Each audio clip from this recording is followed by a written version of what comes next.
আগের দিন বোনের জন্য আনা হয়েছিল চাউমিন আর চিকেন পকোড়া। দেখে তো আমার ভীষণ লোভ লাগছিল, আর তোমরা জানো এটা আমরা খাওয়া বারণ। বাট তারপরেও আমি কিন্তু এর মধ্যে থেকে একটু ভাগ বসিয়েছিলাম, কিন্তু পরিমাণে অল্প।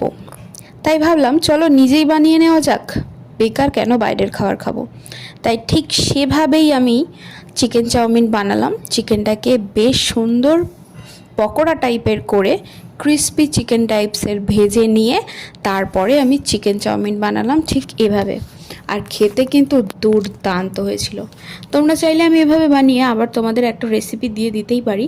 ক্রিস্পি চিকেন বানিয়ে নেওয়ার পর যদি তোমরা চিকেন চাউমিনটা বানাও তাহলে কিন্তু খেতে ভীষণ সুন্দর লাগে।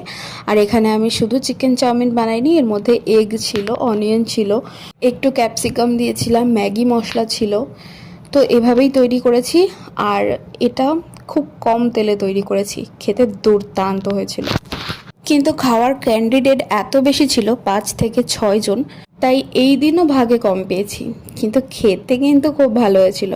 আর ভালো জিনিস অল্প খেতেই কিন্তু বেশি ভালো লাগে।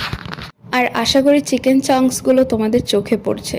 আর এটা একটা করে চাউমিনের সাথে মুখে পড়লে কিন্তু জাস্ট ওয়াও লাগে।